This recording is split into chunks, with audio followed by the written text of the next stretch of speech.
All right, business as usual, same thing, just practicing our skills. And the denominator, we have the square root of 2. We're going to rationalize it by multiplying both numerator and denominator by radical 2. Okay, and you just multiply straight across. 3 radical 2. We're going to keep the 5 and just do radical 2 times radical 2, which is just regular 2. And then from here, we just need to clean it up a little bit. I'm going to get 3 radical 2 over 10. 3 over 10, that fraction can't be reduced. Square root of 2 can't be reduced. I am done. All right. Doing this one right here, I got the square root of 10. I'm going to multiply both numerator and denominator. All right, in this case, I'm going to get 8 times 10, the square root of 80. Radical 10 times radical 10, regular 10. All right, nice. I made a lot of progression. Now I just need to clean it up a little bit. The square root of 80 breaks up into the square root of 16 and the square root of 5. All right, and then that's 10 right there. Doing some more reducing. The square root of 16 is 4. Radical 5 over 10. Then all I need to do is clean this 4 divided by 10 up, which is 2/5. And I have radical 5. All right, that's it. Cruising right along. All right. So I like doing brute force. I just like getting really good at one method, but you do need to do minimal analysis before you do these problems. Such as before I even start, look at the square root of 4 chilling right here. I know that's 2.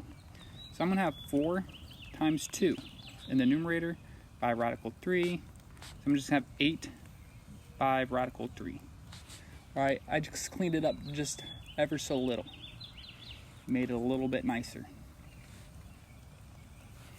All right, now I can rationalize the denominator. I have this radical 3 right here, so I'm going to multiply numerator and denominator by radical 3 and simplify. I'm going to get 8 radical 3 in the numerator, 5 times 3 in the denominator, 8 radical 3 over 15. That's it. That's the answer.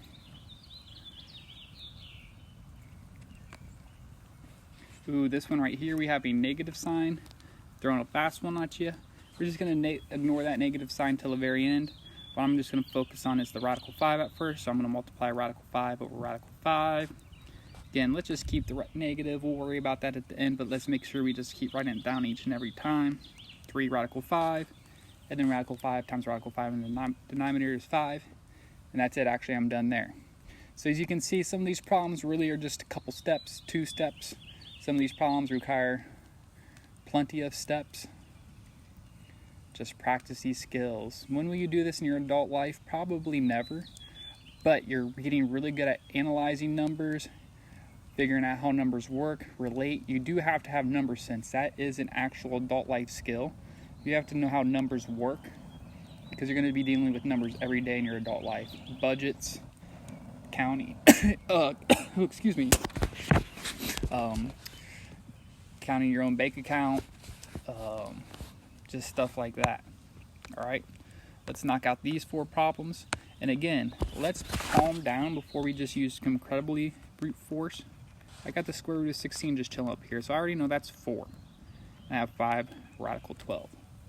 All right, a little bit of simplification at the beginning can go a long way. I could technically do more, but I don't feel like it. Let's just start rationalizing the denominator. All right, so now I'm going to have 4 radical 12 over 5 times 12. 4 radical 12 over 60. And then I got to reduce this bad boy right here, 4 over 60, which you can write as 1/15 radical 12. But my favorite way to write it is radical 12 over 15. That's my favorite way. Both of them are technically the same answer. I just feel like radical 12 over 15 looks a little slicker, a little nicer, all that good stuff. Okay, cruising right along. square root of 15, multiply top and bottom by that. I'm going to get the square root of 75 over 2 times 15. Alright, now let's break this problem up. Let's dissect this numerator and realize that's going to break up into radical 25, radical 3, which becomes 5, radical 3. And then let's just compute this denominator. That becomes 30. And then I have 5 over 30, which I need to reduce. And I'm going to reduce it my favorite way. 1/6 radical 5 over 6. That's the bestest way. Hooray. Alright, 2 more problems for these notes. So close. Or 2 more problems for this video, and then a whole nother video. I know you guys are having fun though, don't even lie. You guys are enjoying every second of this. And again, the more comfortable, or as you start to feel comfortable with this stuff, you don't have to write this video or watch this video. I highly recommend checking your work though when you're done, but you can maybe do these problems by yourself.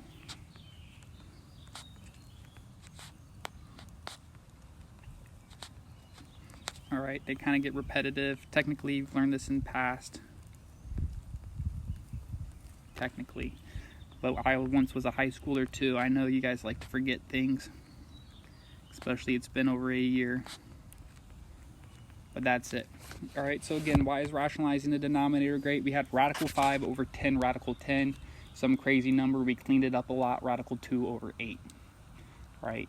It's good to have exact numbers. Remember, these are exact numbers. Alright?